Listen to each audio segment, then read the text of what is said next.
Katika miongoni mwa aina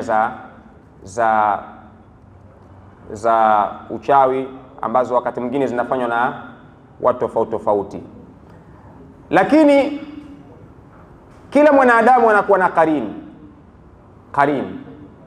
Hichi kipengele nikasema nitakigusa qarin. Maana yake ulama wanasema huwa shaitanu aljinnu alladhi yulazimu ibn adama wa yutabi'uhu mutaba'atan li'asiqa.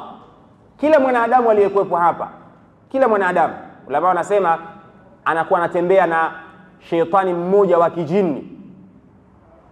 Shaitani mmoja wa kijini anatembea naye, anaitwa qarin. Huwa shaitanul jinnu alladhi yulazimu ibn adama wa yutabi'uhu, ni yule shaitani wa kijini ambaye mwanadamu anatembea naye. Ukitembea unakuwa naye siku zote, aitwa qarin. Na kila mmoja aliyekuwa hapa anaye qarin, anatembea naye, aitwa qarin, anatembea naye.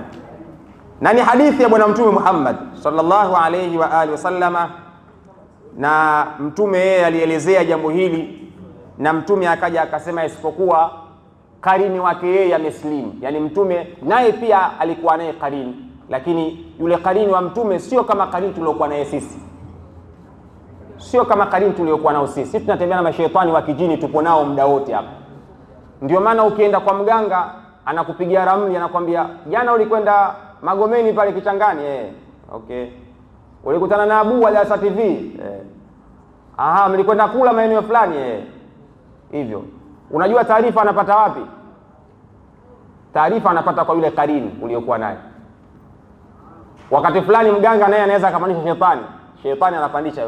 Akishapandisha yule shetani wake kama Subiani, Kigwengo, anaanza kuongea na yule qarini wako. Bwana jana alipita wapi? Jana alipita sehemu kadha. Kisha anakwambia wewe jana ulipita sehemu kadha, Tawile kweli bwana. Ulipita hivi Tawile kweli. Unajiuliza huyu kajuaje? Kuna qarini. Kila aliyekuwa hapa ana qarini. Kwa hiyo ukienda kwa mganga, ukienda kupigwa ramli, ukaanza kuambia vitu vyako vya juzi au vya mwezi uliopita, mwaka jana, usistaajabu. Wala sio jambo la ajabu, kwa sababu kila mwanadamu anatembea anaye qarini ambaye ni sheitani. Anaweza kutoa msaada kwa mtu mwingine, akatoa taarifa. Vijana wanasema anatoa boko, taarifa zako zote anampa mganga. Kwa hiyo kila mwanadamu anaye qarini, isipokuwa qarini wa Mtume Muhammad, yeye ameslimu.